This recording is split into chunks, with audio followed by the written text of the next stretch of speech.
Gas আপনারা যারা manual গাড়ি চালাতে পারেন না, আপনারা দেখে নেবেন এখন আমরা কিভাবে ম্যানুয়াল গাড়ি চালাতে হয় তা বিষয়ে আপনাদেরকে জানাবো। আমাদের সাথে আছে মনসুর ভাই। সে এখন দেখাবে কিভাবে ম্যানুয়াল গাড়ি চালাতে হয়। মনসুর ভাই শুরু করেন আপনার। তাহলে দেখো কিভাবে এটা হচ্ছে ক্লাস। Dump break.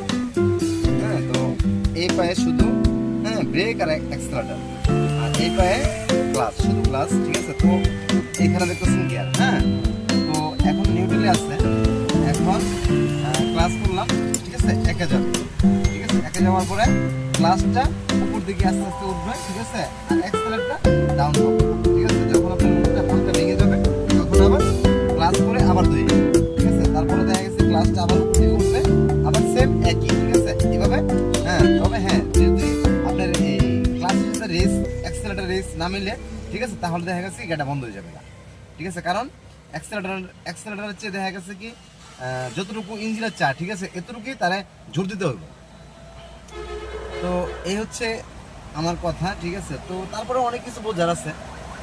তো এভাবে তো বোঝানো সম্ভব না, কারণ চালানে আর কি বোঝানো সম্ভব। এই হচ্ছে কথা। ঠিক আছে, তো যারা শিখতে চায় তাদের বক্তব্যে কি বলবেন আপনি? তবে আমি অনেকে ধরেন প্রাইভেট কার পারে, ম্যানুয়াল গাড়ি চালাতে পারে না, কিন্তু সে তো ড্রাইভার না। যে এই গাড়িটা চালাতে পারবে সেই একমাত্র রাজা নাকি? যে কোনো জায়গায় কোনো ঠেকবে না।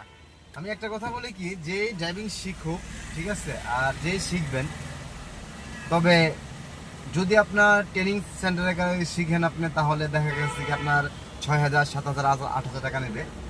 তবে প্রফেশনালভাবে আর কি শিখতে পারবেন না, কারণ ওই গাড়িতে দেখা গেছে কি 4-5টা সার্কিট থাকে, কারণ সবারই অল্প অল্প করে দিতে হয়। ঠিক আছে, যে কারণে মন মতো শেখা হয় না। ঠিক আছে, আর দেখা গেছে যে মনের মতো যদি কোনো কাছের লোক থাকে, ঠিক আছে, তাহলে দেখা গেছে কি অনেকটাই মানে সেটেলে পাওয়া যায়। যে এর কারণ হচ্ছে যে দেখা গেছে কি আর ড্রাইভিংটা তারপরে এমনি সবার কাছে শেখা যায় না, কারণ মনের মধ্যে একটা মানুষ লাগে। অনেকে আসে দেখা গেছে কি সাহস পায় না যে উস্তাদ এটা কি অনেকেই অনেক কিছু সাহস পায় না।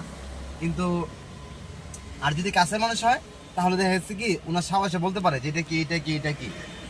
তো অনেক কিছু ব্যবসা করে আসছে ভাইয়া, সব কিছু তো আর একসাথে বলা সম্ভব না।